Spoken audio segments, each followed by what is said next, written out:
Le soleil brûlant frappait impitoyablement les rues vides d'une paisible ville de banlieue. Peu de véhicules circulaient, leurs moteurs ronronnant doucement sous la chaleur accablante. À la lisière de la ville se tenait un petit commissariat sans prétention, aux murs usés et à l'air chargé de tension. Peu de gens auraient pu imaginer qu'en ce jour, quelque chose d'extraordinaire allait se produire derrière ces portes ordinaires. Avant de continuer, abonnez-vous à la chaîne et dites-nous d'où vous venez. Voyons jusqu'où cette histoire peut aller. Amara, une femme menue vêtue d'un simple t-shirt noir, d'un short cargo et de baskets usées, descendit de sa moto juste devant le commissariat. Pour un observateur occasionnel, elle ressemblait à n'importe quelle visiteuse, discrète, calme et posée. Mais sous cette apparence tranquille, elle portait un fardeau plus lourd que la chaleur étouffante. La moto de son jeune frère avait été saisie 2 jours auparavant lors d'une opération policière de routine près de l'université locale. Aujourd'hui, Amara était venue la récupérer. Elle entra dans le commissariat d'un pas lent et déterminé, serrant fermement un dossier en plastique. À l'intérieur, des photocopies de documents officiels, preuves de paiement, de propriété et autorisations légales. Les agents présents levèrent à peine les yeux lorsqu'elle s'approcha du comptoir. L'atmosphère d'indifférence était palpable. Certains bavardaient sans but, d'autres faisaient défiler leur téléphone, aucun ne fit un geste pour l'aider. Après quelques instants, un officier corpulent sortit d'une pièce à l'arrière. Son insigne indiquait « Sergent Harris ». D'un regard ennuyé, il détailla Amara de haut en bas avant de demander « Que voulez-vous, mademoiselle ?» Son ton était plat, à la limite du méprisant. Amara expliqua calmement et poliment la raison de sa venue. Le sergent Harris grogna, agacé, et fit un geste de la main avant de disparaître à nouveau derrière la porte, sans rien promettre de rapide. Les minutes passaient comme des heures dans la pièce étouffante. Amara restait debout, le regard fixe, observant.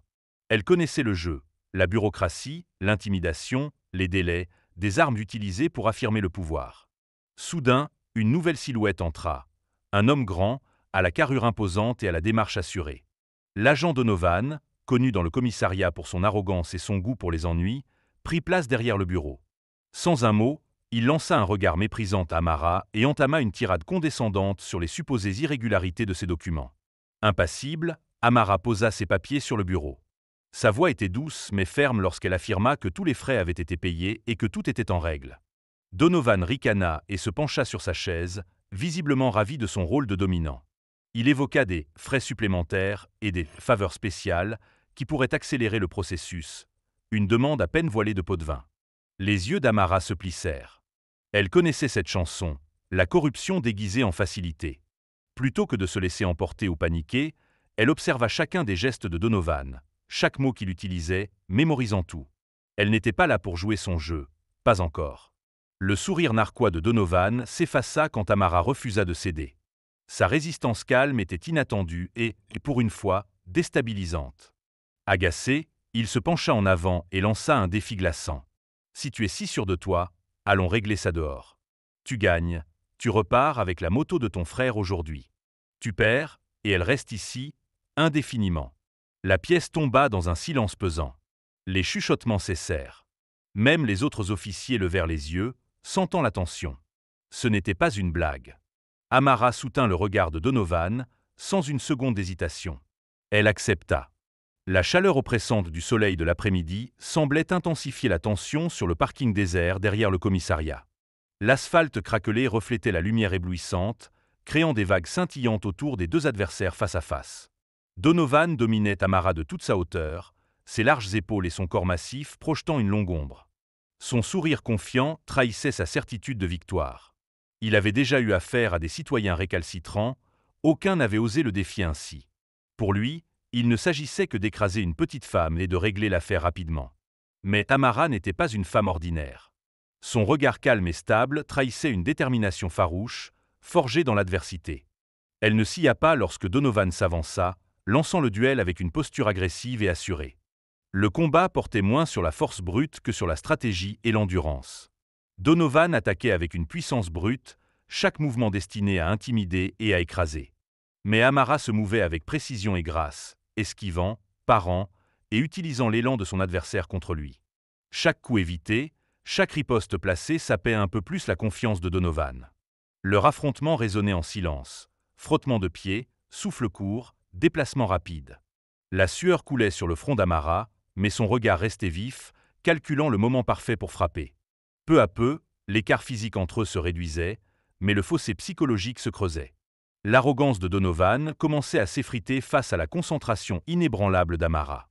Par une manœuvre soudaine et parfaitement synchronisée, elle le déséquilibra, le faisant chanceler. Pendant un court instant, le monde sembla suspendu, la poussière retombant, le soleil dressant la scène. Donovan, visiblement essoufflé et frustré, comprit que ce duel n'avait rien d'ordinaire. Amara ne se battait pas seulement pour une moto, elle se battait pour la justice, la dignité et la vérité. Le duel prit fin dans un bruit sourd et retentissant, lorsque Donovan s'écrasa au sol, haletant. Le silence qui suivit était lourd, presque étouffant. Les quelques policiers rassemblés pour observer échangèrent des regards inquiets, sentant la gravité de ce qui venait de se passer. Amara se tenait au-dessus de Donovan, la poitrine haletante mais le regard glacé et inflexible. Les clés de la moto brillaient dans sa main comme un trophée, durement gagné, et chargé d'un sens bien plus profond que leur simple valeur métallique. Donovan, l'orgueil brisé, cracha quelques mots de défi, mais personne n'écoutait. Sa domination avait été anéantie, non par la force seule, mais par l'esprit indomptable d'une femme que tous avaient sous-estimée. Alors qu'Amara tournait les talons, le soleil couchant projetait de longues ombres, plongeant le commissariat dans l'obscurité. Sa victoire était un phare d'espoir, mais aussi une étincelle capable d'allumer une tempête. Sans qu'elle le sache, des yeux l'observaient depuis l'ombre près de l'entrée arrière du poste. Silencieux, calculateur, attendant le bon moment pour frapper. Les jours passèrent, mais le calme apparent en ville était trompeur. La victoire d'Amara au commissariat devint le sujet brûlant des conversations, se répandant comme une traînée de poudre. Mais avec la reconnaissance vint aussi le danger. Un soir, alors qu'Amara fermait la porte de son petit appartement, un bruit faible derrière elle la figea. Des pas, lents, délibérés, résonnaient dans la ruelle vide. Elle n'était pas seule. Son cœur accéléra, mais les années de difficulté avaient aiguisé ses instincts.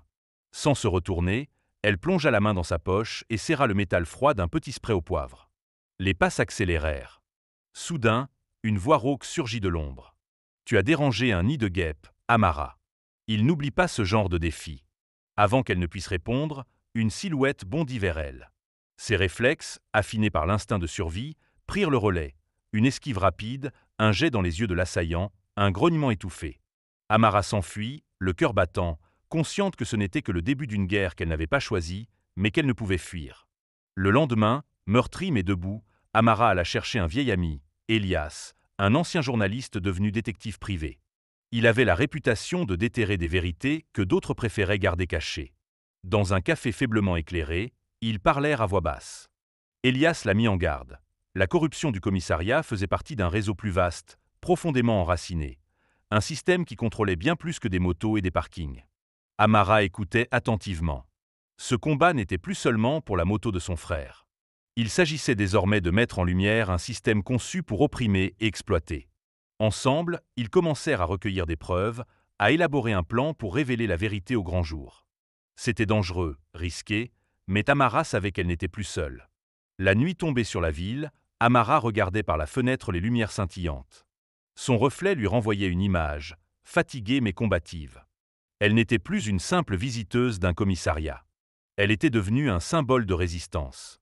La route devant elle était sombre, parsemée de menaces et d'incertitudes.